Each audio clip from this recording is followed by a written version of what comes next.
Hello friends, welcome to my channel. तो आज मैं एक्सप्लेन कर रही हूँ एक लव और रिवेंज से भरपूर ड्रामा।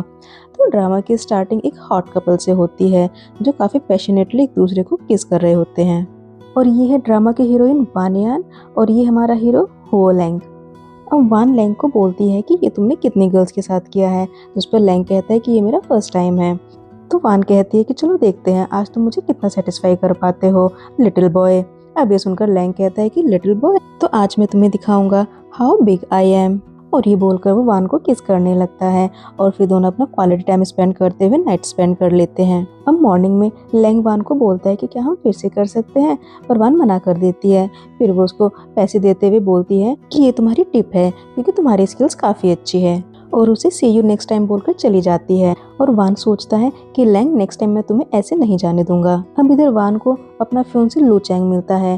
दरअसल इन दोनों की शादी होने वाली थी, बट लू चैंग उसे छोड़कर अपने एक्स गर्लफ्रेंड के पास चला जाता है, जिस वजह से वान चैंग से बहुत ज़्यादा नाराज होती है और इसीलिए वो अदर पर्सन के साथ नाइट स्पेंड कर लेती है। अब चैंग वान से कहता है कि तुम कहाँ चले गई थी, मैं रात भर से तुम्हें ढूंढ रहा था। तो वान कहती है तुम मुझे क्यों ढूंढ रहे थे, तुम जाओ अपने एक्स गर्लफ्रेंड फेंग याओ के पास। दरअसल फेंग याओ वान की स्टेप सिस्टर होती है। तो उस पर लू चैंग उसे बोलता है कि तुम नाराज मत हो, दरअसल फेंग का मेरे पास फ़ोन आया था, वो बहुत ही ज़्यादा अपसेट थी। उसने मुझे बताया कि उसे कैंसर है और उसके पास लाइफ के सिर्फ 6 मंथ ही बचे हैं। तो वान कहती है अगर सच में ऐसा है तो गॉड ने उसे उसके इविल काम के लिए पनिश किया है। तो इस पर चैंग बोलता है कि वो तुम्हारी सिस्टर है, तुम उसके बारे में ऐसा कैसे बोल सकती हो। तो वान कहती है कि लू चैंग मैं तुम्हारा फर्स्ट लव थी, वो भी स्कूल टाइम से। तो फेंग तुम्हारी एक्स कैसे बन गई। अच्छा याद आया, जब तुम अब्रॉड गए थे 3 साल के लिए तभी तुम फेंग के साथ रिलेशन में आए थे और मुझे चीट किया था। तो इस पर लू कहता है कि वो सिर्फ एक मिस्टेक थी, ये मुझसे गलती से हो गया था, लेकिन मैंने उससे ब्रेकअप कर लिया था। मैं सच में तुमसे प्यार करता हूँ और फेंग के पास बस 6 महीने बचे हैं। क्या इस 6 महीने में हम उन्हें खुशियाँ नहीं दे सकते, फिर तो मैं तुम्हारे पास वापस आ जाऊँगा। और तभी वहाँ पर फेंग आ जाती है जो कि बहुत ही मीन लेडी है। वो वान से कहती है कि सिस्टर मेरे पास अब सिर्फ 6 ही महीने बचे हैं और मैं चाहती हूँ कि वो सब लोग जिनसे मैं प्यार करती हूँ मेरे आसपास ही रहे, और 6 महीने बाद तो चैंग तुम्हारे पास आ ही जाएगा। और फिर वो उसके पास जाती है और बोलती है कि मैं तो तुमसे चैंग को छीनना चाहती हूँ और डैड को भी तुमसे छीनना चाहती हूँ, और वो सारी चीज़ें जो तुमसे बिलोंग करती है वो सब तुमसे छीन लूँगी। अब ये सब सुनकर वान फेंग को एक थप्पड़ मार देती है क्योंकि वान को पता चल गया है कि फेंग उसके साथ ट्रिक प्ले कर रही है। अब नेक्स्ट सीन ऑफिस का दिखाते हैं जहाँ पर एक मीटिंग होती है जिसमें वान, फेंग और उनके डैड भी होते हैं। यहाँ पर डैड बोलते हैं कि बोर्ड ऑफ डायरेक्टर ने डिसाइड किया है कि कंपनी में फैशन डिज़ाइन डायरेक्टर की पोस्ट फेंग को दी जाती है और नेक्स्ट मंथ क्लोथिंग शो होने वाला है जिसे फेंग ही होस्ट करेगी। अब सब लोगों के वहाँ से जाने के बाद फेंग वान को बोलती है कि सॉरी सिस्टर, तुम्हारे डायरेक्टर की पोस्ट तो मैंने ले ली और जितना जल्दी हो सके अब तुम ऑफिस खाली करके यहाँ से चले जाओ। अब वान जब अपना सामान लेकर जा रही होती है तो उसकी असिस्टेंट बोलती है कि मैम आप ऐसे मत जाइए, बल्कि यहीं पर रहकर आप फेंग को सबक सिखाइए। तो उस पर वान कहती है कि तुम चिंता मत करो, मैं जल्दी ही वापस आ जाऊंगी। और पूरे ऑफिस में ये बात होने लगती है कि चेयरमैन ने वान की स्टेप सिस्टर को फैशन डिजाइनिंग डायरेक्टर बनाया है, और ऐसा लगता है कि सब कुछ अब फेंग के पास ही चला जाएगा। अब ये सब सुनकर वान को अच्छा नहीं लगता। अब इधर फेंग और डैड मीटिंग कर रहे होते हैं। डैड फेंग को बताते हैं कि फैशन शो में वो फैमिली के यंग मास्टर भी आएंगे। वो फैमिली इस सिटी की रिचेस्ट फैमिली है, और वो बताते हैं कि अभी तक यंग मास्टर को सिटी में किसी ने नहीं देखा और ये सुना है कि वो यहाँ किसी को ढूंढने आए हैं जिसे वो पसंद करते हैं। ये सुनकर फेंग कहती है कि डैड आप चिंता मत कीजिए, मैं फैशन शो में जरूर ही मिस्टर हो का दिल जीत लूंगी। इसके बाद फेंग लू चैंग को फ़ोन करती है, उसे बताती है कि आज मुझे प्रमोशन मिली है। इस पर चैंग काफ़ी खुश होता है और बोलता है कि बताओ तुम्हें क्या गिफ्ट चाहिए। तो उस पर फेंग उससे कार मांगती है। अब नेक्स्ट सीन में चैंग वो कार लेकर आ जाता है। दरअसल ये कार लू चैंग ने वान को उसके बर्थडे पर गिफ्ट की थी और फेंग ने जानबूझकर इसी कार को मांगा। तो उस पर फेंग बोलती है कि कहीं वान को बुरा ना लग जाए। तो लू चैंग कहता है कि नहीं नहीं, 6 महीने बाद तो तुम इसे लौटा ही दोगी, तो वो माइंड नहीं करेगी। और इधर वो भी एक रेस्टोरेंट में बैठा हुआ ये सब देख लेता है। तो उसका फ्रेंड कहता है कि ये लू चैंग है, कल ही इसका और वान का ब्रेकअप हुआ है और आज ये अपने मिस्ट्रेस के साथ पब्लिकली फ्लॉन्ट कर रहा है, और ये जो कार इसने उसे दी है ये इसने 3 महीने पहले वान को बर्थडे गिफ्ट दी थी जो आज अपने मिस्ट्रेस को दे दी। बेचारी वान, उसे कितना बुरा लग रहा होगा। अब वो अपने फ्रेंड को बोलता है जो कि उसका असिस्टेंट भी होता है कि जितनी भी लग्जरी कार के लिमिटेड एडिशन है मुझे सब चाहिए। दरअसल ये हो लैंग ही वो फैमिली का यंग मास्टर होता है। अब इधर वान अपना फोन चेक करती है तो फेंग ने उसी कार के साथ एक फोटो अपनी पोस्ट की होती है जिस पर लिखा होता है कि चैंग ने मुझे ये कार गिफ्ट की है। अब ये देखकर वान का तो मूड बहुत ही ज्यादा खराब हो जाता है। अब वो अपनी फ्रेंड को कॉल करके रोज बार में आने के लिए कहती है। अब बार में जाने के बाद उसकी फ्रेंड थोड़ा लेट हो जाती है, तो वान को अकेला देखकर एक लड़का उसे ड्रिंक ऑफर करता है। अब ड्रिंक पीने के बाद वो लड़का वान के साथ बदतमीजी करने लगता है, तभी वान उसे एक थप्पड़ मार देती है और फिर वान को चक्कर आने लगते हैं। दरअसल उस ड्रिंक में एक नशीली दवाई मिला दी थी और तभी पीछे से कोई आकर उसे पकड़ लेता है और वो होता है हमारा हीरो हुओ लैंग। और वान पर उस ड्रग का असर भी होने लगता है और वो आउट ऑफ कंट्रोल होने लगती है। फिर वो हुओ को किस करने लग जाती है और फिर हुओ भी उसको कोऑपरेट करता हुआ किस करने लगता है और फिर दोनों नाइट स्पेंड कर लेते हैं। अब नेक्स्ट मॉर्निंग जब वो लोग उठते हैं तो वान वहाँ से जाने लगती है, लेकिन वो उसे फिर से पकड़ लेता है। तो वान उसे कपड़े देते हुए कहती है कि अपने कपड़े पहन लो। फिर वान फर्स्ट टाइम उसका नाम पूछती है, तो वो अपना नाम बताता है उसे और वान उसे अपना नाम बताती है। लेकिन वान को अभी भी यहाँ पर यह नहीं पता चलता कि ये हुओ फैमिली का ही यंग मास्टर है। इसके बाद वान हुओ को बोलती है कि अब से तुम ये काम करने के लिए किसी और के पास नहीं जाओगे, बल्कि मैं तुम्हें सपोर्ट करूंगी। दरअसल यान यहाँ पर समझते हैं कि वो एक मेल मॉडल है और ये इसी तरह की सर्विस देता है। अब वो उसे कहता है कि तो तुम मुझे क्या दे सकती हो। इस पर वान कहती है कि मैं इस सिटी में तुम्हें किसी भी लोकेशन पर एक विला दे सकती हूँ और मैं तुम्हें हर महीने 50,000 रुपीज दूंगी। तो वो बोलता है कि तुम तो कितनी काइंड हो, लगता है मैंने कल रात तुम्हें फिर से अच्छे से सेटिस्फाइड किया है। और वान के क्लोज आ जाता है, लेकिन वान उसे दूर कर देती है। इस पर वो कहता है कि आई एम सॉरी अगर मैंने तुम्हें हर्ट किया है तो। अब वान को भी उसके बारे में कुछ अच्छी फीलिंग आने लगती है। वो बोलती है कि ये कितना जेंटल और ओबीडियंट है। अब वो नान को बोलता है कि मुझे इस सिटी में एक फर्स्ट क्लास हाउस चाहिए, क्या तुम मुझे वो दे सकती हो। तो वान उसे कहती है कि ये वो फैमिली की प्रॉपर्टी है और ये सिटी का सबसे एक्सपेंसिव घर है। तो वो कहता है क्या तुम्हें सच में पता है कि ये वो फैमिली की प्रॉपर्टी है। तो वान कहते हैं कि हाँ मुझे तो ये भी पता है कि मिस्टर हो ने इसे खुद कंस्ट्रक्ट करवाया था। उस पर वो कहता है कि क्या तुम्हें कुछ और भी पता है इस घर के बारे में। तो वान मना कर देती है। इस पर वो मन ही मन में सोचता है कि मुझे पता है कि तुम मुझे भूल गई हो। अब नेक्स्ट सीन में वान कंपनी में होती है, तो फैंग उसे बोलती है कि बस मेरा फैशन शो सक्सेसफुल हो जाने दो, फिर मैं तुम्हें इस कंपनी से बाहर निकाल कर फेंक दूंगी। इस पर वान उसे कुछ नहीं कहती और अपने डेस्क पर जाकर काम करने लगती है। अब वान ऑनलाइन हुओ प्रॉपर्टी में वही एक्सपेंसिव घर सर्च करने लगती है जो उसे हुओ को गिफ्ट देना था। तभी हुओ वान को अपने एक विदाउट शर्ट वाली फोटो भेजता है, जिसे देखकर वान बोलती है कि ये मुझे इस तरह की फोटो क्यों भेज रहा है, क्या वो पागल हो गया है या फिर मुझे सिड्यूस करना चाहता है। तो वान उसे मैसेज में 2-4 बातें सुना देती है। फिर वो उसे बोलती है कि कल 9 बजे मुझे घर खरीदने के लिए अपॉइंटमेंट मिली है, तो तुम भी वहाँ पर आ जाना। नेक्स्ट सीन में वान वो घर खरीदने आ जाती है, जिसकी रिजर्वेशन उसने कल रात ऑनलाइन ही कर दी थी। लेकिन तभी देखते हैं कि वहाँ पर फैंग और लूचैंग भी आ जाते हैं। तो फैंग भी लूचैंग से वही एक्सपेंसिव घर मांगती है जो वान ने खरीदा था। इस पर लूचैंग वहाँ पर जाकर मैनेजर से बात करता है, तो वो बोलते हैं कि क्या आपने रिजर्वेशन कराया है। तो लूचैंग मना कर देता है। फिर वो वान के पास जाकर उसे बोलता है कि ये घर तुम फैंग को दे दो, ये उसे बहुत पसंद है और 6 महीने बाद तो ये घर तुम्हारे पास वापस आ ही जाएगा। तो उस पर वान उसे मना कर देती है। अब ये सुनकर लूचैंग को वान पर काफी गुस्सा आता है। फिर वो मैनेजर के पास जाता है और उसे बोलता है कि मैं लो ग्रुप का डायरेक्टर हूँ और ये नान ग्रुप की फ्यूचर सक्सेसर है और मिस नान तो एक ऑर्डिनरी पर्सन है जिसके पास कोई पावर भी नहीं है। मैनेजर लो की बातों में आकर उसे बोलता है कि हाँ सर, मुझे याद आया, कल रात आपने ओरली रिजर्वेशन की थी, मैं भूल गया था। बोलता है मिस वान आपको घर नहीं मिल सकता, ये मिस्टर लो को ही मिलेगा। अब यहाँ पर वान, लू और फैंग के बीच में काफी आर्गुमेंट हो जाती है और जिसका पता उधर हुओ को भी लग जाता है। तो वो वहाँ पर अपने जनरल मैनेजर को भेज देता है इस मैटर को सॉल्व करने के लिए और जनरल मैनेजर आकर यहाँ पर सब कुछ सॉर्ट आउट कर देता है और वो घर वान को मिल जाता है। तभी वहाँ पर वो भी आ जाता है। वो बोलता है कि किसने मेरी गर्लफ्रेंड को बुली किया। तो वान उसे लेकर बोलती है कि चलो बेबी हम अपने नए घर में चलते हैं। अब ये देखकर लूचैंग तो बुरी तरह से जेलस फील करने लगता है और वो बोलता है कि ये कौन है। तो वान कहती है कि उससे तुम्हें क्या मतलब, ये कोई भी हो। अब फैंग लूचैंग को प्रोवोक करने लग जाती है कि देखो वान ने तुम्हारे सामने अपना नया बॉयफ्रेंड बना लिया है। और लूचैंग उसकी बात पे यकीन नहीं करता। वो बोलता है कि ये उसने मुझे जेलस फील कराने के लिए किया होगा, ये उसका बॉयफ्रेंड नहीं है। अब फैंग लूचैंग के सामने फिर से एक ट्रिक प्ले करने लग जाती है। वो उसे बोलती है कि वान ने सिटी में ये सबसे एक्सपेंसिव घर ले लिया है और उसके पास ऑलरेडी उसका एक घर है और तुमने भी उसके लिए एक वेडिंग हाउस बनवाया है। अब ये सुनकर लूचैंग फैंग को बोलता है कि तुम परेशान मत हो, वो घर मैं तुम्हें दे देता हूँ, जब तक तुम्हारा मन चाहे तुम वहाँ पर रहना। आखिर अब मेरी और वान की शादी तो 6 महीने बाद ही होगी, तब तक वो घर तुम यूज कर सकती हो। और दूसरी तरफ मैनेजर वान और हुओ को लेकर वान के घर में आता है जो उसने अभी भी खरीदा है। वहाँ पर जाकर मैनेजर बताता है कि ये घर फुल फर्निश्ड है और इसका इंटीरियर भी यंग मास्टर ने खुद करवाया है और इस घर का एड्रेस और आपकी बर्थडे भी बिल्कुल मैच करते हैं। ऐसा लगता है कि इस घर से आपका कोई डीपली कनेक्शन है और वो उस घर की बहुत ही ज़्यादा तारीफ करता है। तभी वो उसको चुप होने का इशारा करता है, लेकिन वान को ये घर बहुत ही ज़्यादा पसंद आता है और वो मैनेजर को पेमेंट करने के लिए अपना कार्ड दे देती है। हम नेक्स्ट सीन में वान देखती है कि हुओ का फ़ोन टूटा हुआ है, तो वो हुओ को बोलती है कि तुम्हारा फ़ोन तो पूरा ब्रोकन है, तुम नया फ़ोन क्यों नहीं ले लेते। तो वो कहता है कि मेरे पास पैसे नहीं हैं, ये बहुत ही ज़्यादा एक्सपेंसिव है। तो वान कहती है कि ठीक है, मैं तुम्हें नया फ़ोन दिला देती हूँ और साथ ही तुम्हारे लिए कुछ नए कपड़े भी ले लेंगे। तभी वो गाड़ी में एक गिफ्ट रखा हुआ देखता है जो कि एक वॉच होती है। वो उससे पूछता है कि ये किसके लिए है, तो वान कहती है कि मेरे फियांसे के लिए था, लेकिन अभी किसी काम का नहीं है। तुम्हें अगर पसंद है तो तुम ले लो, वरना इसे तुम बाहर फेंक दो। लेकिन वो को वो घड़ी बहुत पसंद आती है और वो उसे रख लेता है। वो तो यहाँ पर बिल्कुल पुअर बॉय की तरह प्रिटेंड कर रहा होता है। इसके बाद दोनों मॉल में जाते हैं, जहाँ पर वो एक अंडरगारमेंट की शॉप देखकर वहाँ पे रुक जाता है और वान को बोलता है कि मुझे ये चाहिए, और वो वान को लेकर शॉप के अंदर चला जाता है। वहाँ पर सेल्स गर्ल्स वो उसे पूछती है कि सर आपको किस तरह के अंडरगारमेंट्स चाहिए, आपका क्या स्टाइल है। तो उस पर वो बोलता है कि आप वान से पूछो। तो वान कहती है कि मुझसे क्यों पूछे, मुझे क्या पता। तो उस पर सेल्स गर्ल बोलती है कि मैम इसमें शर्माने की क्या बात है, अपने बॉयफ्रेंड के लिए तो आप अंडरगारमेंट्स खरीद ही सकती है, बताइए आपको किस तरह का स्टाइल पसंद है। अब वो गुस्से में बोलती है कि मेरी तरफ से तो तुम कुछ भी मत पहनो।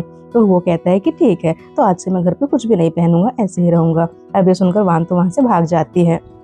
अब घर आने के बाद वान हुओ को बोलती है कि अब मैं चलती हूँ, मैं तुमसे फिर मिलने आऊँगी। लेकिन हुओ उसको नहीं जाने देता, उसे पकड़ लेता है और किस करने लगता है और बोलता है कि क्या तुम अभी भी जाना चाहती हो। तो इस पर वान कहती है कि नहीं, और वो भी उसे किस करने लगती है और फिर दोनों अपना क्वालिटी टाइम स्पेंड करते हैं।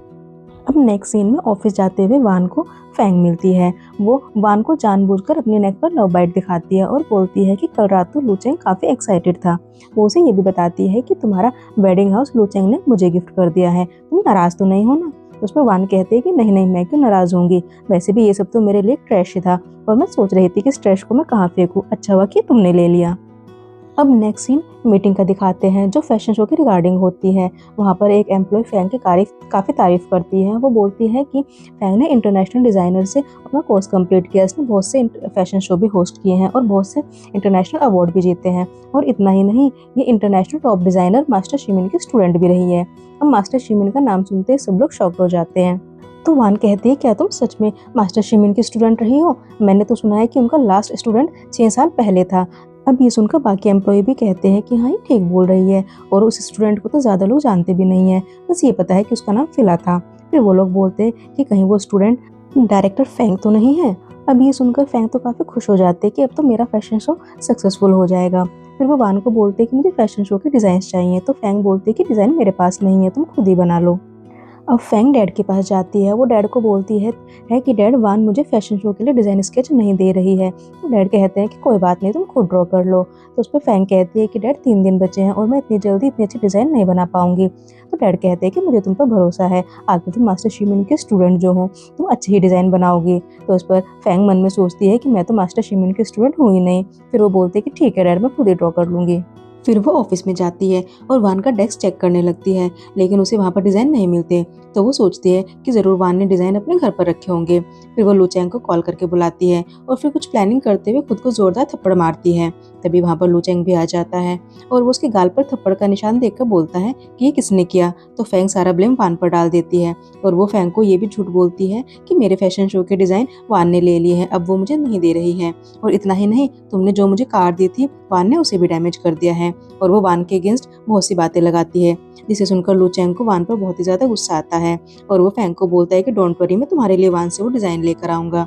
फिर वो वान के घर पहुंचकर उससे वो डिज़ाइन मांगता है, पर यहाँ पर वो डिज़ाइन देने से उसे मना कर देती है और दोनों के बीच काफ़ी आर्ग्यूमेंट होती है और लूचेंग के मुंह पर गेट बंद कर देती है। इस पर लूचेंग को काफ़ी गुस्सा आता है और वो बोलता है कि वान, अब तुम रिग्रेट मत करना। और फिर वान को हुओ की कॉल आती है। वो कहता है कि मैंने तुम्हारे लिए नई डिशेस बनाई है, क्या तुम आकर ट्राई करना चाहोगे। तो इस पर वान बोलती है कि तुम्हें खाना बनाना भी आता है। तो वो कहता है कि ये मैंने बस तुम्हारे लिए सीखा है। फिर वान हुओ के घर पर पहुंच जाती है और यहाँ पर हुओ कुकिंग करता हुआ बहुत ही ज़्यादा हॉट लग रहा था। वान तो बस उसे देखती रह जाती है। फिर वो उसके लिए खाना सर्व करता है तो वान को वो बहुत ही पसंद आता है। तो वो कहता है कि तुम्हारा फियांसे तो इससे भी अच्छा खाना बनाता होगा। तो वान कहती है कि उसे खाना बनाना नहीं आता, बल्कि उसे तो लगता है कि औरतें सिर्फ खाना बनाने के लिए होती हैं। और अब यहाँ पर वो वान के साथ कुछ रोमांटिक बातें करता है। फिर वो वान को बोलता है कि अब तुम जाकर शावर ले लो, मैंने तुम्हारे लिए कुछ कपड़े खरीदे हैं। तो वान जाकर उन ड्रेसेस को देखने लगती है। तो वो टच करते हुए वो उसे पूछती है कि ये तो काफ़ी एक्सपेंसिव फैब्रिक लग रहा है। तुमने ये कहाँ से खरीदा? वो मन ही मन में सोचता है कि मैंने तो सर्वेंट को बोलकर सारे टैग निकलवा दिए थे, फिर भी वान ने टच करके फैब्रिक पहचान लिया। ये तो बहुत ही टैलेंटेड है। फिर वो वान को झूठ बोलता है कि ये मैंने स्ट्रीट शॉप से लिए हैं, वहाँ पर काफ़ी सारी गर्ल्स कपड़े खरीद रही थी, तो मैंने भी तुम्हारे लिए ले लिए। फिर वो वान को अंडरगारमेंट्स भी देता है। तो वान हेजिटेट करते हुए पूछती है कि तुम्हें मेरा साइज़ कैसे पता? तो वो बोलता है कि मुझे कैसे नहीं पता होगा तुम्हारा साइज़। अब ये सुनकर वान तो जल्दी से नहाने चली जाती है, और जब वो नहाकर आती है तो वो उसे गोद में उठा लेता है। तो वान बोलती है कि तुम क्या कर रहे हो? वो कहता है कि मैंने मसाज करनी भी सीखी है, तो आज रात मैं तुम्हें मसाज देना चाहता हूँ, तुम मेरी सर्विस से सेटिस्फाइड हो ना? तब ये सुनकर वान बोलती है कि हाँ, और फिर वो उसे मसाज के लिए रूम में ले जाता है। अब नेक्स्ट सीन में वान ऑफिस में होती है, तो फैंग लूचेंग को कॉल करके बताती है कि वान ऑफिस आ गई है। तो लूचेंग वान के घर चला जाता है, और वो इजीली उसके घर और उसकी सेफ को एक्सेस कर लेता है, क्योंकि वान ने अभी तक लूचेंग के फिंगरप्रिंट अपने घर से नहीं रिमूव किए थे। और लूचेंग यहाँ से वान के सारे डिज़ाइन ले जाता है। और अब मीटिंग में फैंग वही डिज़ाइन सबको दिखाती है और बोलती है कि मैंने बहुत हार्ड वर्क करके ये डिज़ाइन बनाए हैं, जो सबको बहुत पसंद आते हैं, कि डिज़ाइन वाकई बहुत सुंदर थे। तो मीटिंग में सभी लोग बोलते हैं कि आखिर डायरेक्टर फैंग मास्टर शिमिन के स्टूडेंट जो है, तो उनके डिज़ाइन तो सबसे अच्छे ही होंगे, और अब वान ग्रुप भी इंटरनेशनली अपना नाम बना लेगा और काफ़ी फेमस हो जाएगा। और हमारे डिज़ाइन तो मोशर से भी बेटर है। मोशर इंटरनेशनल ब्रांड एक्समोम का CEO है, और वो मास्टर शिमिन का स्टूडेंट भी है, और डायरेक्टर फैंग का सीनियर भी है। तभी फैंग वहाँ पर बोलती है कि क्या ये डिज़ाइन वाकई तुम्हारे हैं? तुम क्यों झूठ बोल रही हो? तभी एक मेंबर बोलता है कि क्यों, तो क्या डिज़ाइन तुम्हारे हैं? पर कल तो तुमने मना किया था सबके सामने कि तुम्हारे पास कोई डिज़ाइन नहीं है। मिस वान, आप मीटिंग में बेकारी हैसल क्रिएट कर रही हैं। अब ये सुनकर वान को काफ़ी बुरा लगता है। अब नेक्स्ट सीन में फैंग अपने पूरे स्टाफ को आज रात डिनर के लिए इन्वाइट करती है। अब डिनर पार्टी में फैंग के साथ लूचेंग भी आता है, जिसे फैंग सबके सामने अपना बॉयफ्रेंड कहकर इंट्रोड्यूस कराती है, और सिर्फ वान को जेलस कराने के लिए। तभी वहाँ पर एक पर्सन दिखाते हैं जो कि मास्टर शिमिन का स्टूडेंट और एक्स मोम ब्रांड का CEO मिस्टर मोशियर होता है, जो वान को देखकर ग्रेट करता है, और सब लोग समझते हैं कि वो डायरेक्टर फैंग को देखकर ग्रेट कर रहा है, और फैंग भी ये सुनकर काफी खुश हो जाती है। और फिर हमें पता चलता है कि मोशियर वान का सीनियर है, और दोनों ही मास्टर शिमिन के स्टूडेंट हैं, और वान ने ही फिला नाम से अपना प्रोडक्ट लॉन्च किया है। अब मिस्टर मो वान को बोलते हैं कि क्या तुम्हें अपनी सिस्टर के मैटर में मेरी कोई हेल्प चाहिए? तो फिलहाल वान मना कर देती है। तभी वान को हुओ का मैसेज आता है, और वो उसे अपने साथ डंबल खरीदने के लिए बोलता है। अब नेक्स्ट सीन में हुओ डंबल ट्राई करता हुआ बड़ा ही हॉट लग रहा था। वान तो बस उसे देखती ही जा रही थी। तभी वहाँ पर एक स्टाफ आकर बोलता है कि आज की परचेज पर लकी ड्रॉ है, और जीतने वाले को 5 मिलियन युआन मिलेंगे। तो वान वो प्राइज जीत जाती है। दरअसल ये सब हुओ की प्लानिंग थी, जो उसने अपने जनरल मैनेजर के साथ मिलकर की थी। अब नेक्स्ट सीन में वो फिर से एक्सरसाइज कर रहा होता है, और वान की नज़र तो उसकी बॉडी से हट ही नहीं रही थी। सच में वो 6 पैक एब में बहुत ज़्यादा हॉट लग रहा था। अब वान खुद को थोड़ा संभालते हुए हुओ को बोलती है कि मैं घर जा रही हूँ, कल मेरा फैशन शो है। तो इस पर हुओ कहता है कि ठीक है, और फिर मन में सोचता है कि वान, कल मैं तुम्हें एक सरप्राइज दूंगा। अब नेक्स्ट डे फैशन शो का दिखाते हैं, जहाँ पर फैंग के फैशन शो को कवर करने बहुत सारी मीडिया आई होती है। तभी उनको पता चलता है कि मास्टर शिमिन के स्टूडेंट फिला का फैशन शो भी आज ही है, और सारी मीडिया उसका फैशन शो कवर करने के लिए वहाँ पर चले जाते हैं। अब ये देखकर फैंग को काफ़ी गुस्सा आता है। तभी वहाँ पर सारे कलीग्स बात कर रहे हैं, तो क्या मिस फैंग फिला नहीं है? इन्होंने हमसे झूठ बोला है और उनके नाम का फायदा उठाया है। तो फैंग कहती है कि इससे कोई फर्क नहीं पड़ता, और मेरे डिज़ाइन फिला से भी बहुत ज़्यादा अच्छे हैं, और देखना आज का फैशन शो बहुत ही ज़्यादा सक्सेसफुल रहने वाला है। अब इधर वान अपने फैशन शो में अपना फेस कवर करके आती है। दरअसल एज ए फिला उसे किसी ने देखा नहीं था, और वो सोचती है कि मैंने तो अपनी प्रमोशन की ही नहीं, तो इतने सारे रिपोर्टर्स कहाँ से आ गए। तो उधर देखते हैं कि ये सब होने क्या है। वो सबको कॉल करके यहाँ पर आने के लिए बोल रहा था। वो सभी बड़े मीडिया रिपोर्टर्स को वान का फैशन शो अटेंड करने के लिए बोलता है, और इसके बदले में वो सभी को पे भी करता है। और इधर वान भी हुओ को इस फैशन शो में देख लेती है, और सोचती है कि ये यहाँ कैसे आया। फिर वान का फैशन शो शुरू होता है, जो कि बहुत ही ज़्यादा सक्सेसफुल रहता है और सबको बहुत पसंद आता है। और उधर फैंग का फैशन शो भी शुरू होता है, और वो भी बहुत अच्छा होता है। वो भी सभी लोगों को बहुत ही ज़्यादा पसंद आता है। अब एक रिपोर्टर आकर फैंग से एक क्वेश्चन पूछता है कि क्या ये सारे डिज़ाइन आपके हैं, क्योंकि आपके सारे डिज़ाइन और मिस फिला के डिज़ाइन सेम है, तो ये कैसे हो सकता है। अब ये सुनकर फैंग थोड़ी शॉक्ड हो जाती है, और उधर रिपोर्टर वान से भी यही सब पूछते हैं कि उधर मिस फैंग के डिज़ाइन और आपके डिज़ाइन सेम है, ऐसा कैसे हो सकता है? क्या आपने उनके डिज़ाइन चुराए हैं या उन्होंने आपके डिज़ाइन चुराए हैं? तभी वहाँ पर फैंग भी आ जाती है, और वो उससे बोलती है कि तुम कौन हो, तुमने मेरे डिज़ाइन क्यों चुराए हैं? तो वान कहती है कि मैंने तुम्हारे डिज़ाइन नहीं चुराए, बल्कि तुमने चुराए हैं। और फिर वहाँ पर लू चैंग, डैड और सभी रिपोर्टर आ जाते हैं और इस बात को लेकर वान और फैंग में काफ़ी आर्ग्यूमेंट हो जाती है। तो अब यहाँ पर काफ़ी लोग फैंग को सपोर्ट करने वाले होते हैं। वो लोग बोलते हैं कि हमने खुद देखा है कि मोशियर ने फिला को ग्रेड किया था, वो उसका सीनियर है और डायरेक्टर फैंग ही रियल विला है क्योंकि ये मास्टर शिमिन की स्टूडेंट भी है। तो इस पर वान कहते हैं कि ठीक है, अगर तुम मोशियर को जानते हो तो फिर तुम उसे यहाँ पर बुलाओ, उसे कॉल करो। तो फैंग बोलते कि वो भी सिटी में नहीं है और अगर तुम्हें लगता है कि तुम रियल फिला हो तो तुम उसे बुलाओ। अब वान मोशियर को कॉल लगाती है लेकिन उसका कॉल नहीं लगता। तो अब सब लोग को यहाँ पर लगता है कि वान झूठ बोल रही है, वो फेक विला है और वो सब उसे फैंग से माफ़ी मांगने के लिए बोलते हैं। लेकिन तभी उधर से वो ये सब देख रहा होता है और वो अपने मैनेजर को कॉल करके बोलता है कि मोशियर को अभी पार्टी में इनवाइट करो, यहाँ आने के लिए बोलो। तभी हम देखते हैं कि थोड़ी देर में मोशियर भी आता है और बोलता है कि मेरे जूनियर को किसने परेशान किया है। अब मिस्टर मो के आते ही सारी चीज़ें क्लियर हो जाती हैं। सबको पता चल जाता है कि फैंग झूठ बोल रही है, वो रियल फिला नहीं है बल्कि उसने फिला के डिज़ाइन चुराए हैं। अब सारे रिपोर्टर उससे क्वेश्चन करने लगते हैं तो फैंग बेहोश होने का नाटक करती है। उसके बाद नेक्स्ट सीन में हम देखते हैं कि डैड फैंग को जोरदार थप्पड़ मारते हैं। वो उसे बोलते हैं कि तुम्हारी वजह से आज हमारी कंपनी की बहुत ज़्यादा बदनामी हुई है। तुमने ऐसा क्यों किया है? तुमने किसी दूसरे का काम क्यों चुराया है? और जल्दी से जाकर फिला को ढूंढो और उससे माफ़ी मांगो। अब इस पर फैंग कहती है कि डैड मैं फिला को नहीं जानती। दरअसल मैंने अभी अभी अपना काम मास्टर शिमिन को सबमिट किया है और मैं भी उनकी स्टूडेंट नहीं हूँ। अब ये सुनकर डैड को और भी ज़्यादा गुस्सा आता है और उनकी तबीयत खराब हो जाती है। और इधर हम देखते हैं कि वान के फ़ोन पर किसी का कॉल आता है जिसे हुओ पिक कर लेता है और ये कॉल होता है लू चैंग का। अब लू चैंग हुओ की आवाज़ सुनकर पूछता है कि तुम कौन हो और वान का फ़ोन तुम्हारे पास कैसे? इस पर हुओ कहता है कि तुम्हें उससे क्या मतलब। तभी हम देखते कि वान भी बात लेकर आती है और पूछती है कि किसका फ़ोन था और जब वो अपना फ़ोन चेक करती है तो फ़ोन लू चैंग का होता है। तो लू चैंग उसे पूछता है कि तुम्हारा फ़ोन किसने पिक किया, तुम कहाँ पर हो? तो इस पर वान भी उसे बोलती है कि तुम्हें उससे क्या मतलब और ये बोलकर फ़ोन कट कर देती है। तभी वो उसको बोलता है कि क्या तुम्हारे फियांसी का फ़ोन था, कहीं तुम्हें कोई प्रॉब्लम तो नहीं होगी? तो इस पर वान उसे मना कर देती है। फिर वो उसे पूछती है कि कल तुम फांग के फिर वान हुओ से पूछती है कि क्या कल तुम फिला के फैशन शो में गए थे? तो उस पर वो हाँ कर देता है और पूछता है कि तुम्हें कैसे पता? तो वान बोलती है कि कल मैं भी फैंग के फैशन शो में गई थी जो वहीं पर था। तो वो कहता है कि दरअसल मैं फिला का बहुत बड़ा फ़ैन हूँ, मुझे उसके डिज़ाइन बहुत ही ज़्यादा पसंद है। और ये बोलकर वो वान के हेयर टॉवल से वाइप करने लगता है। और इधर फैंग देखती है कि पूरे सोशल मीडिया पर उसी के अगेंस्ट बातें चल रही हैं और मिस फिला भी उसके अगेंस्ट लीगल केस करने की बात कर रही है, जिसे देखकर फैंग को बहुत ही ज़्यादा गुस्सा आता है और वो अपने मॉम को कॉल करती है। और फिर फैंग की मॉम डैड के पास आ जाती है जो डैड को वान के अगेंस्ट बहुत सारी बातें लगाती है और वो बोलती है कि वान ने फैंग को फ्रेम किया है, दरअसल वो फैंग को पसंद नहीं करती। तो उस पर डैड को फिर से वान पर बहुत ज़्यादा गुस्सा आता है। अब नेक्स्ट सीन में एक बोर्ड मीटिंग चल रही होती है जहाँ पर सब लोग फैंग के अगेंस्ट ही बातें कर रहे होते हैं। वो बोलते हैं कि फैंग की वजह से हमारी कंपनी के शेयर बहुत ही ज़्यादा डाउन हो गए हैं, तो फैंग को डायरेक्टर की पोस्ट से हटा देना चाहिए। दरअसल जब वान डायरेक्टर थी तब इस तरह के कोई भी इशू नहीं हुआ था, तो हमें वान को ही दोबारा डायरेक्टर बनाना चाहिए। और वो उसे डायरेक्टर बना देते हैं और इधर पूरा स्टाफ भी फैंग के अगेंस्ट ही बातें करने लगता है। फिर वान भी वहाँ पर आती है और वो फैंग को बोलती है कि मेरे ग्रैंडफादर ने मुझे $13 मिलियन दिए थे जो तुमने और तुम्हारी मॉम ने धोखे से मुझसे छीन लिए हैं, उन्हें वापस कर दो, नहीं तो मैं पुलिस को बुलाऊंगी और जल्दी से ऑफिस खाली करके यहाँ से चली जाओ। और इधर लू चैंग की मॉम उससे मिलने आती है। वो आते ही लू चैंग को डांटने लगती है और बोलती है कि तुम वान को छोड़कर किस और लड़की के साथ रिलेशनशिप में हो, तुम्हें पता भी है वान के बारे में कुछ? उसके ग्रैंडफादर ने उसके नाम पर $13 मिलियन US की प्रॉपर्टी रखी है और क्योटो में उसके लिए एक बहुत बड़ी कंपनी भी है। अब ये सुनकर लू चैंग तो काफ़ी शॉक्ड होता है और वो कहता है कि अब तो मुझे वान से शादी करनी ही पड़ेगी। तो मॉम कहती है कि मेरा बर्थडे आने वाला है तो हम एक बर्थडे पार्टी रखेंगे, तो वहीं पर वान को शादी के लिए प्रपोज करना। अब नेक्स्ट बर्थडे पार्टी का सीन दिखाते हैं जहाँ पर सभी लोग आते हैं और फैंग भी वहाँ पर आकर लू चैंग के पास खड़ी हो जाती है और तभी वहाँ पर वान भी आ जाती है जो बहुत ही प्रिटी लग रही थी।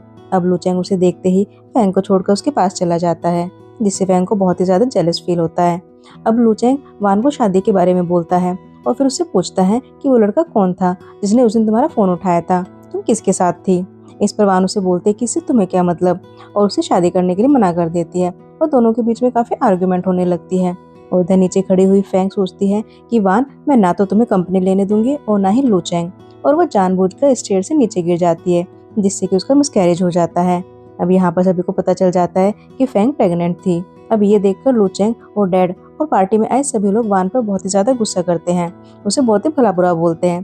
फिर लू चैंग फैंग को लेकर हॉस्पिटल जाता है जहाँ पता चलता है कि डॉक्टर फैंग के बच्चे को नहीं बचा पाए और इधर वान की असिस्टेंट उसको कॉल करके बताती है कि फैन का बच्चा नहीं रहा है और दरअसल उसकी प्रेगनेंसी 2 महीने की थी। अब ये सुनकर वान को गुस्सा आता है कि लूचेन उसे बहुत टाइम से चीट कर रहा था। इधर तो मेरे साथ वेडिंग की प्लानिंग कर रहा था और उधर वो फैंग के साथ रिलेशनशिप में था।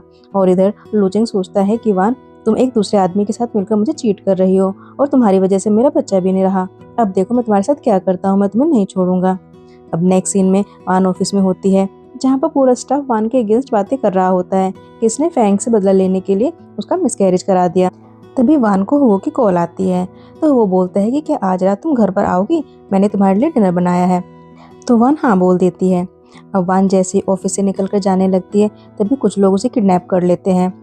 और इधर हुओ को भी वान का वेट करते हुए काफ़ी देर हो जाती है। वो सोचता है कितना लेट हो गया है, अभी तक वान क्यों नहीं आई। फिर वो उसकी लोकेशन ट्रैक करता है तो उसे पता चलता है कि कुछ तो गड़बड़ है। फिर वो एक हैंडसम हीरो की तरह वान को बचाने के लिए पहुंच जाता है और वहाँ पर काफ़ी फाइट करने के बाद वो वान को बचा लेता है। फिर वान से पूछती है कि क्या तुम ठीक हो, तो वो बोलता है कि नहीं, मेरे हाथ में चोट लगी है, क्या तुम मुझे किस दोगे। और फिर वो उसे किस करने लगती है। इस सिचुएशन में भी हमारा हीरो बहुत ही ज़्यादा रोमांटिक हो रहा था। अब घर आकर वान हुओ को बैंडेज कर रही होती है और वो हुओ से पूछती है क्या तुम्हें हर्ट तो नहीं हो रहा। और इतना सुनते ही हुओ वान को किस कर लेता है और बोलता है कि अब दर्द नहीं हो रहा। फिर वो वान को बोलता है देखो मेरे हाथ में चोट लगी है, क्या तुम नहाने में। वान कहती है कि मैं कैसे हेल्प कर सकती हूँ। तो वो कहता है कि बस तुम मेरी बैक रब कर देना। तो उस पर वान कहती है कि ठीक है तुम चलो मैं आती हूँ। अब जैसे ही वान बाथरूम में आती है तो चिल्लाने लगती है। तो वो कहता है कि तुम ऐसे क्यों कर रही हो, क्या तुमने मुझे पहले कभी इस हालत में नहीं देखा। और वान तो वहाँ से बाहर निकल जाती है और बोलती है कि मैं तो अपने घर जा रही हूँ। अब वान अपने घर आती है जहाँ पर उसकी मॉम एब्रोड से आई होती है और वो काफ़ी परेशान होती है। तो वान मॉम को बोलती है कि क्या हुआ, आप इतने परेशान क्यों लग रहे हो। तो मॉम कहती है कि तुम्हारे डैड और स्टेप मॉम हमारे वान ग्रुप का नाम बदलकर लो ग्रुप रखना चाहते हैं। तो इस पर वान को काफ़ी गुस्सा आता है और वो डैड को काफ़ी गुस्से में बोलती है कि आप ऐसा नहीं कर सकते क्योंकि कंपनी के लीगल डॉक्यूमेंट्स ग्रैंडफादर ने मेरे नाम किए थे। अगर फिर भी आप ऐसा करते हैं तो मैं आपके अगेंस्ट लीगल एक्शन लूंगी। और ये सुनकर डैड को भी काफ़ी गुस्सा आता है, उनकी तबीयत भी खराब होने लगती है। और इधर वान मॉम से बोलती है कि आप डैड से डाइवोर्स ले लो, आप क्यों अपनी लाइफ ऐसे इंसान के लिए वेस्ट कर रही हो जिसे आपकी परवाह ही नहीं है। फिर वो अपने मॉम को चीयर करने के लिए उन्हें एक क्लब में ले जाती है। मॉम बोलती है कि हम कहाँ हैं। तो वान कहती है मॉम ये एक क्लब है और यहाँ पर बहुत से हैंडसम यंग लड़के होंगे और आपको यहाँ बहुत अच्छा लगेगा। तो मॉम कहते हैं कि तुम पागल हो गई हो, इस उम्र में तुम मुझे कहाँ लेकर आई हो, एक शादीशुदा औरत क्या ऐसी जगह आती है। तो वान कहती है कि मॉम आपकी शादीशुदा ज़िंदगी तो बहुत ही बदतर है, इससे अच्छा आप यहाँ पर थोड़ा सा एंजॉय कर लो। और फिर वो कुछ हैंडसम से लड़कों को बुलाती है जो मॉम की काफ़ी खातिरदारी करते हैं। कोई उन्हें फूड खिलाता है, कोई उन्हें ड्रिंक देता है। और वैन बोलती है कि मॉम मैं अभी आती हूँ। तो तभी उसे कॉल आती है। दरअसल उसने एक डिटेक्टिव हायर किया था फैन के बारे में सारी डिटेल्स निकलवाने के लिए। अब डिटेक्टिव बताता है कि फैंग 2 महीने से नहीं 3 महीने से प्रेग्नेंट थी। इसका मतलब है कि वो बच्चा लुचेन का नहीं है। और फिर वान उसे बोलती है कि तुम उसके ब्लड कैंसर की रिपोर्ट का ही पता लगाओ, हो सकता है कि शायद वो भी गलत हो। अब इधर हुओ को उसका फ्रेंड बताता है कि मिस वान मेल मॉडल क्लब में गई है। अब ये सुनकर हुओ को काफ़ी शॉक लगता है और सोचता है कि मेरे होते हुए किसी और मेल की अब क्या ज़रूरत है। और फिर वो किसी को कॉल करता है और बोलता है कि सभी शेयर होल्डर को वान ग्रुप में इन्वेस्ट करने के लिए रेडी करो, और वो भी वो फैमिली की तरफ से। और जल्दी ही डॉक्यूमेंट्स मुझे भेजो, मुझे अपनी शादी के लिए इसकी ज़रूरत पड़ेगी। और इधर ये बॉयज़ मॉम का बहुत अच्छे से ध्यान रख रहे होते हैं, उनकी बहुत ही ज़्यादा केयर कर रहे थे। तभी वान को हुओ का फ़ोन आता है। वो कहता है कि मुझे चोट लगी है, प्लीज़ तुम जल्दी आ जाओ। तो वान मॉम को एंजॉय करने का बोलकर वहाँ से चली जाती है और वो घर आकर देखती है कि हुओ को तो कुछ नहीं हुआ। तो वो डायरेक्टली उससे पूछ लेता है कि तुम मेल मॉडल क्लब में क्यों गई थी, क्या तुम मुझे छोड़ना चाहती हो। उस पर वान कहती है कि दरअसल मैं वहाँ अपनी मॉम को लेकर गई थी उन्हें रिलैक्स कराने के लिए, पर तुम्हें कैसे पता चला।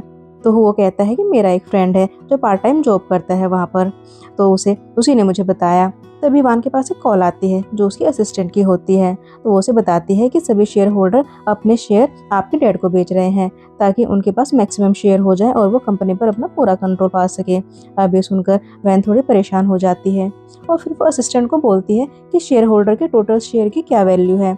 तो वो बताती है कि 10 बिलियन। अब ये सुनकर वान असिस्टेंट को बोलती है कि मैं 10 बिलियन का अरेंजमेंट करती हूँ, तब तक तुम ध्यान रखो कि ये शेयर्स डैड ना खरीद पाए। और फिर वान मन में सोचती है कि मेरे पास जो 2 मिलियन ग्रैंडफादर ने दिए थे वो भी मुझे तभी मिलेंगे जब मैं शादी कर लूँगी। फिर वो हो की तरफ देखती है और बोलती है कि क्यों ना मैं इसी से कॉन्ट्रैक्ट मैरिज कर लूँ। अब थोड़ी देर में वो नहाकर बाहर आता है तो वान उसकी हॉट बॉडी को देखकर सोचती है कि इसकी फिगर तो कितनी अच्छी है, ही इज सो हैंडसम, और उसे देखती रह जाती है। तो वो उसे बड़े शरारती अंदाज में पूछता है कि तुम मुझे ऐसे क्यों देख रही हो, क्या तुम्हारे मन में कुछ चल रहा है?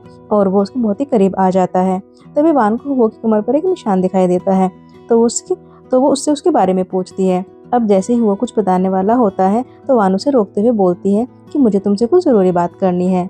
और फिर वो हुओ के सामने कॉन्ट्रैक्ट मैरिज का प्रपोजल रखती है और बोलती है कि इसके लिए मैं तुम्हें 5 मिलियन दूंगी और 1 साल के बाद हम तलाक ले लेंगे और आपके सारे एक्सपेंसेस भी मैं ही बियर करूंगी। अब ये सुनकर हुओ तो फौरन मान जाता है और अगले दिन ही वो लोग अपने मैरिज रजिस्टर करा लेते हैं।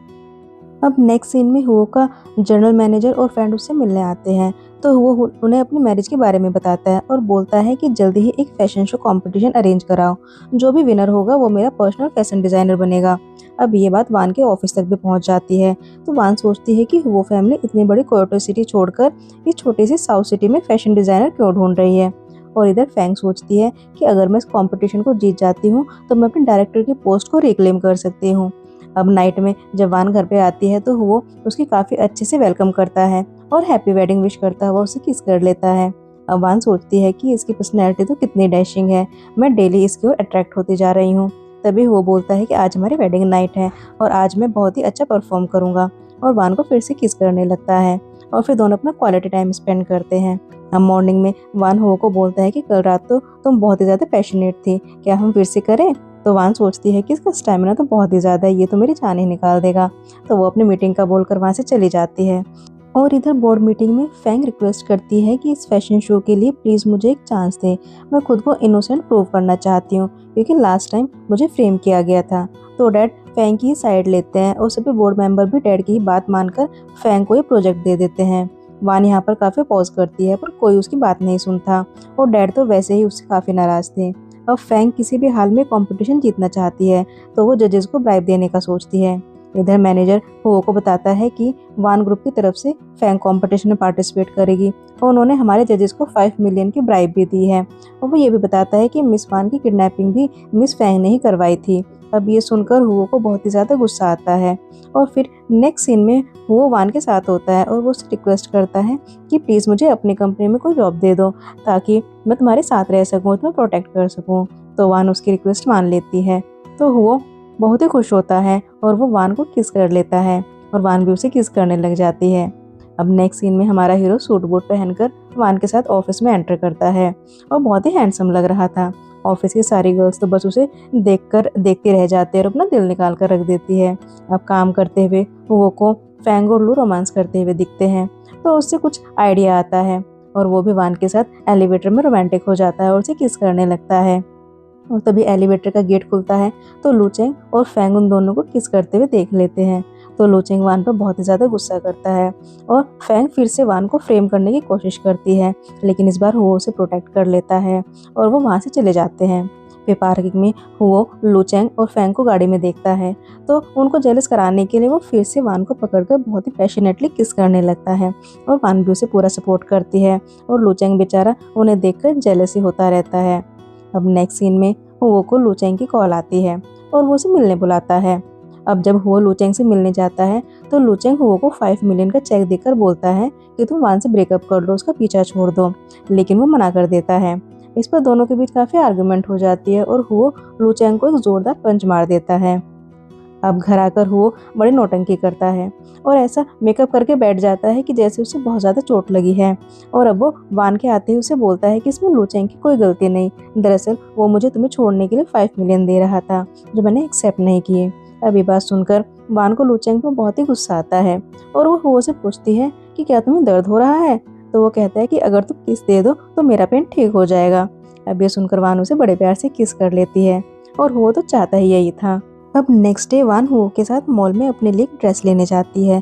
तभी वहाँ पर फैंग भी लूचेंग के साथ आ जाती है और उसे भी वही ड्रेस पसंद आती है। तो वान उसे वो ड्रेस देने से मना कर देती है और बोलती है कि मैंने कल ही इसे बुक किया था अपने लिए। तभी लूचेंग सेल्स गर्ल को बोलता है कि तुम्हें पता है ना कि ये पूरा मॉल लो ग्रुप के अंडर आता है, तो मैं तुम्हें जॉब से निकाल सकता हूँ, इसलिए ये ड्रेस फैंग को दे दो। अब बेचारी सेल्स गर्ल वान से रिक्वेस्ट करती है कि मैम प्लीज़, मेरी जॉब चली जाएगी तो मैं जॉब नहीं छोड़ सकती। तो उधर चुपके से वो किसी को मैसेज करता है और थोड़ी देर में एक न्यूज़ दिखाता है कि अब ये मोल लो ग्रुप के अंडर नहीं बल्कि हुओ ग्रुप के अंडर आता है। अब ये सुनकर लुचेंग को काफ़ी गुस्सा आता है और हुओ से आर्ग्यू करने लगता है। तो वो इनोसेंट से बिहेव करते हुए वान को बोलता है कि लुचेंग मुझे मारेगा तो नहीं। अब ये सुनते ही वान लुचेंग को एक जोरदार थप्पड़ मार देती है और बोलती है कि तुम्हारी हिम्मत कैसी हुओ को परेशान करने की और कल उसे हिट करने की। और वो दो चार बातें और वान को लगा देता है लुचेंग के अगेंस्ट। तो वान लुचेंग को एक और थप्पड़ मार देती है। इधर सेल्स गर्ल को हेडक्वार्टर से फोन आता है तो उसे पता चलता है कि अभी ये मॉल हुओ ग्रुप के अंडर है, तो इसलिए अब वो ड्रेस भी वान को दे देती है। और तभी लुचेंग को कॉल आती है, जो कॉल पर कोई उसे डांटते हुए कहता है कि तुम्हारी हिम्मत कैसे हुई हुओ ग्रुप से पंगा लेने की, उन्होंने लो ग्रुप के सारे मॉल अपने अंडर ले लिए हैं। और ये सुनकर लुचेंग तो शॉक्ड हो जाता है और बोलता है कि मैं तो हुओ ग्रुप के किसी भी मेंबर से मिला ही नहीं। और वान भी सोचती है कि अचानक ऐसे कैसे हो गया। अब नेक्स्ट सीन कंपटीशन का दिखाते हैं, जहाँ पर 3 कंटेस्टेंट होते हैं और 4 जजेस होते हैं। और फेंग यहाँ पर ये सोचकर खुश हो रही होती है कि 2 जजेस को तो मैंने ऑलरेडी ब्राइब दे रखी है, तो मैं ही जीतूंगी। लेकिन इसके बाद भी फेंग की कंपटीशन हार जाती है और वान जीत जाती है। और यहाँ पर सबको पता चलता है कि वान ही फेमस डिजाइनर फिला है। अब ये जानकर फेंग को काफी शौक लगता है और अब यहाँ पर फेंग की सच्चाई भी सबके सामने आ जाती है। और फिर से फेंग की यहाँ पर काफ़ी इंसल्ट होती है। अब हुओ वान को विनिंग ट्रॉफी देने के लिए उसके पास आता है। अब हुओ को देखकर उसकी आवाज़ सुनकर वान को उस पर कुछ डाउट तो होता है, पर वो ज़्यादा रिएक्ट नहीं करती। अब इसके बाद लुचेंग वान से मिलने आता है। वो उसे सॉरी बोलता है, लेकिन वान उसका सॉरी एक्सेप्ट नहीं करती। लुचेंग उससे बोलता है कि मैंने तुम्हें बहुत गलत समझा, प्लीज़ मुझे माफ़ कर दो और मुझे एक और चांस दे दो अपनी लाइफ में आने का। लेकिन वान उसे साफ साफ मना करते हुए वहाँ से चली जाती है। और इधर हमारा हीरो वान की कुछ ज़्यादा ही केयर करता है। वो उसके लिए हॉट वाटर लेकर आता है ताकि वो अपने पैरों को उसमें रख ले और वो उसके पैरों की अच्छे से मसाज कर सके ताकि उसकी थकान उतर जाए।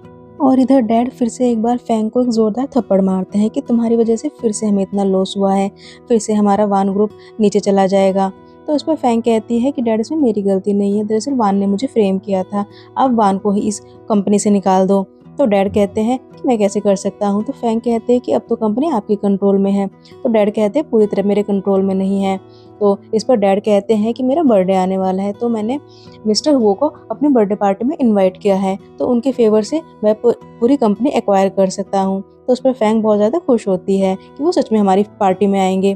तो डैड बोलता है कि हाँ, और तुम्हें यहाँ पर एक और मौका मिल सकता है उनकी पर्सनल डिज़ाइनर बनने का।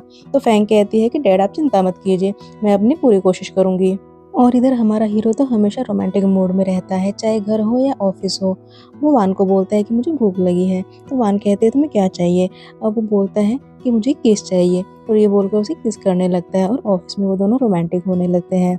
अब इसके बाद वान हुओ को बोलती है कि अगर तुमने नेक्स्ट टाइम ऐसा किया तो मैं तुम्हें अफ्रीका भेज दूंगी। तो वो कहते हैं कि फिर मैं वहाँ भी तुम्हें अपने साथ ले जाऊँगा। अब वान हुओ को बोलती है कि मेरे डैड की बर्थडे पार्टी है कल, तो तुम मेरे साथ चलना, मुझे उनसे अपना वान ग्रुप वापस लेना है। तो उस पर वो भी बोलता है कि मैं भी कल तुम्हें अपनी रियल आइडेंटिटी रिवील करूंगा। अब नेक्स्ट इन बर्थडे का दिखाते हैं, जहाँ पर फेंग लुचेंग के साथ आती है और वान हुओ के साथ आती है। अब हुओ को देखकर सब लोग बातें करते हैं कि हैंडसम सा लड़का कौन है। अब हुओ का ऑरा था ही इतना अमेजिंग कि सब लोग बस उसी के बारे में बात करने लग जाते हैं। और वान यहाँ पर सबको बताती है कि हम लोगों ने शादी कर ली है। अब ये सुनकर डैड को काफ़ी गुस्सा आता है और वो वान को मारने के लिए उसके पास आते हैं। तभी वो उनका हाथ पकड़कर बोलता है कि मेरी वाइफ को हाथ लगाने की कोशिश भी मत करना। तो डैड गुस्से में वान को बोलते हैं कि मैं तुम्हें और तुम्हारे असिस्टेंट को अभी जॉब से फायर करता हूँ। तो उस पर वान कहते हैं कि आप होते कौन हो मुझे जॉब से फायर करने वाले। तो वो बताते हैं कि आपके शेयर होल्डर ने अपने शेयर मेरे नाम कर दिए हैं और शादी के बाद भी जो 30% शेयर थे वो भी मेरे नाम हो गए हैं, तो अब मैक्सिमम शेयर कंपनी के मेरे पास है और अब मैं आपको चेयरमैन की पोस्ट से हटाती हूँ। अब ये सुनते ही डैड को तो झटका लग जाता है। अब डैड कहते हैं क्या तुम मेरे एनिमी बनना चाहती हो, अभी यहाँ पर मिस्टर हुआ आने वाले हैं तो फिर मैं ये सब कुछ वापस से अपने कंट्रोल में ले लूँगा। तभी वहाँ पर वो का जनरल मैनेजर आता है और उसे देखकर डैड बोलते हैं कि मिस्टर वो कहाँ है, वो अभी तक आए नहीं हैं। तो मैनेजर कहता है कि वो तो यहाँ पर कब के आ चुके हैं। तो वो को ग्रेट करता है। अब ये देखकर सब लोग हैरान हो जाते हैं कि ये असिस्टेंट वो फैमिली का यंग मास्टर है। और वान भी सुनकर शॉक रह जाती है और वो उससे बोलते हैं कि तुमसे तो मैं थोड़ी देर में बात करूंगी, अभी मैं अपने डैड से निपट लूँ। फिर वहाँ पर वान की मॉम आती है और वो डैड से डाइवोर्स ले लेती है। तो वो कहता है कि मॉम मैं आपके लिए चाइना का बेस्ट लॉयर हायर करूँगा। और वान अब एक एक करके फेंक के यहाँ पर सारे कांड बताती है। वो लुचेंग को बताती है कि कि फेंग का बेबी तुम्हारा नहीं था बल्कि किसी और मैन का था और तुम्हारे पैसे फेंग किसी और मैन पर स्पेंड कर रही थी। ये सुनकर लुचेंग को फेंग पर गुस्सा आता है और वो ये भी बताती है कि फेंग को कोई कैंसर नहीं है और उधर वो भी एक पर्सन को लेकर आता है जो ये बताता है कि वान की किडनैपिंग में मिस फेंग का ही हाथ था, उन्होंने ही मुझे उसे किडनैप करने के लिए बोला था। अब वो लोग फेंग को पकड़ कर ले जाते हैं और वो इधर लुचेंग की कंपनी को भी अपने कंट्रोल में ले लेता है। अब वान हुओ की क्लास लेती है, वो बोलती है कि तुमने मुझे अपनी आइडेंटिटी क्यों छुपाई, तुमने मुझे बताया क्यों नहीं। तो वो कहता है कि मैं चाहता था कि तुम खुद मुझे पहचानो। तो वान कहते कि क्या मैं तुम्हें जानती थी। तो वो कहता है कि याद करो 10 साल पहले तुमने मुझे कार एक्सीडेंट में बचाया था। और वान को ये सब याद आते ही वो बहुत ज़्यादा खुश होती है और हुओ को हग कर लेती है और यहीं पर हमारे इस रोमांटिक से ड्रामे की हैप्पी एंडिंग हो जाती है। आई होप फ्रेंड आपको ये ड्रामा पसंद आया होगा। अगर पसंद आया है तो प्लीज़ इसे लाइक कीजिए और चैनल को ज़रूर सब्सक्राइब कीजिए। जल्दी ही मिलती हूँ आपसे नेक्स्ट वीडियो में। तब तक के लिए take care, bye bye, thanks for watching.